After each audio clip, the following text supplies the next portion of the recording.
America అధ్యక్షుడు Donald Trump కు అక్కడి సర్వోన్నత న్యాయస్థానంలో సుప్రీంకోర్టులో ఊహించని ఎదురుదెబ్బ తగిలింది. పుట్టుకతో వచ్చే పౌరసత్వాన్ని రద్దు చేస్తూ ట్రంప్ జారీ చేసిన వివాదాస్పద ఎగ్జిక్యూటివ్ ఆర్డర్ను సుప్రీంకోర్టు కొట్టివేసింది.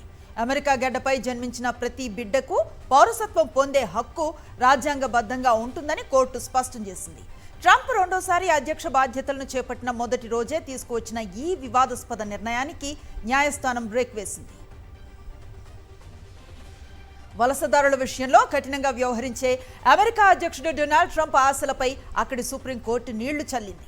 అమెరికాలో పుట్టే పిల్లలకు పౌరసత్వాన్ని నిరాకరిస్తూ ఆయన తీసుకువచ్చిన ఎగ్జిక్యూటివ్ ఆర్డర్ చెల్లదని తేల్చి చెప్పింది. అమెరికా గడ్డపై జన్మించిన ఎవరికైనా పౌరసత్వం లభిస్తుందన్న శతాబ్దాల నాటి సంప్రదాయాన్ని, రాజ్యాంగ సూత్రాన్ని కోర్టు పునరుద్ఘాటించింది.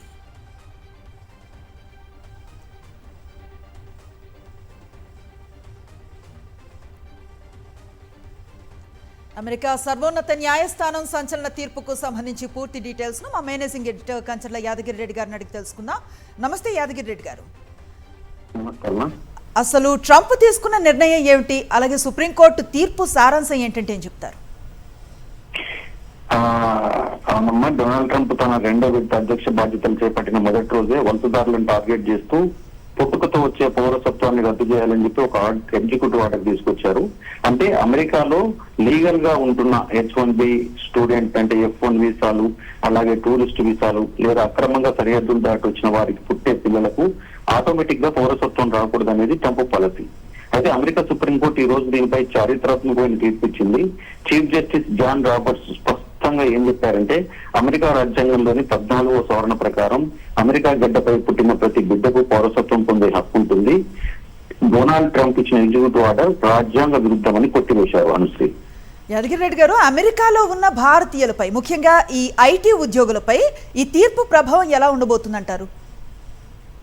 ఇది మన భారతీయులకు, ముఖ్యంగా అమెరికాలో H-1B మీద ఉద్యోగాలు చేస్తున్న వాళ్లకు, L-1 వీసాల మీద ఉన్న వాళ్లకు, అట్లాగే అక్కడ చదువుకుని ఇక్కడ పెళ్లి చేసుకుని వెళ్లి భార్య లేదా భర్తతో కలిసి అక్కడ చదువుకుంటున్న వాళ్లకు, వీళ్ళందరికీ కూడా పెద్ద ఊరట. ఎందుకంటే అక్కడ వాళ్ళకు జన్మించిన సంతానానికి పౌరసత్వం లభిస్తుంది. ఒకవేళ ట్రంప్ ఆర్డర్ కనుక అమల్లోకి వచ్చి ఉంటే అక్కడ తాత్కాలికంగా నివసిస్తున్న భారతీయ దంపతులకు పుట్టే పిల్లలకు అమెరికా సిటిజన్షిప్ వచ్చేది కాదు.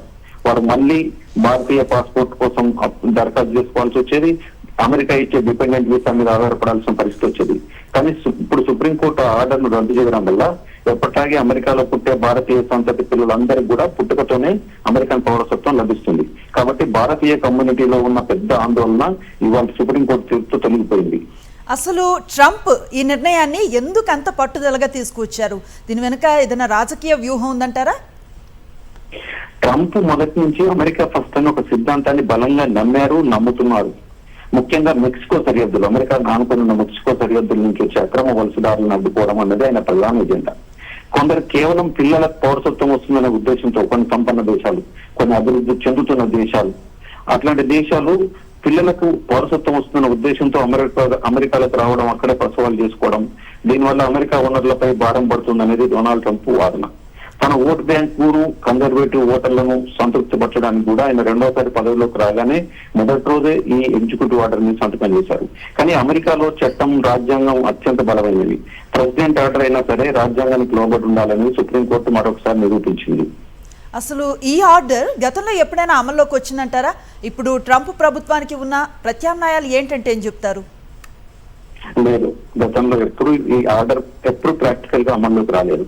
డొనాల్డ్ ట్రంప్ సంతకం చేసిన వెంటనే సివిల్ రైట్స్ ఆర్గనైజేషన్స్, అమెరికాలో చాలా బలంగా పనిచేస్తాయి civil rights organizations, immigration groups కోర్టును ఆశ్రయించినాయి. ముఖ్యంగా వాళ్ళు వెంటనే ఫెడరల్ కోర్టును ఆశ్రయించాయి. దీని మీద ఫెడరల్ కోర్టులు వెంటనే స్టే ఇవ్వడం కూడా ప్రారంభించాయి. పరిపాలనా విభాగం కూడా దీన్ని ఎక్కడ గట్టిగా అమలు చేయడానికి ఎలాంటి ఏర్పాట్లు చేయలేదు. కొన్ని చోట్ల ఎక్కడైతే రిపబ్లికన్ గవర్నర్లు ఉన్నారో ఆ రాష్ట్రాల్లో కొంత దీన్ని నిలుపుదల చేయడానికి ప్రయత్నించినా కూడా ఫెడరల్ కోర్టు స్టేలతోనే అక్కడ కూడా అయిపోయింది.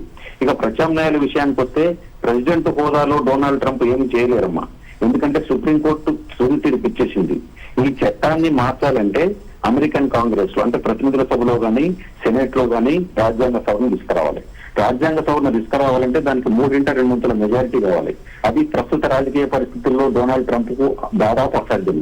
కాబట్టి ఈ ఇష్యూ సుప్రీంకోర్టు పూర్తిగా చెక్ పెట్టేసిందని చెప్పొచ్చు అనుశ్రీ. యాదగిరి రెడ్డి గారు, ఈ చీఫ్ జస్టిస్ జాన్ రాబర్ట్స్ ఇచ్చిన తీర్పులో మరేదైనా కీలకమైన అంశం ఉందంటారా? భవిష్యత్తుకి ఇది ఎలాంటి సంకేతం ఇవ్వచ్చు? చీఫ్ జస్టిస్ జాన్ రాబర్ట్స్ రాసిన తీర్పులో ఒక అద్భుతమైన మాట అన్నారు.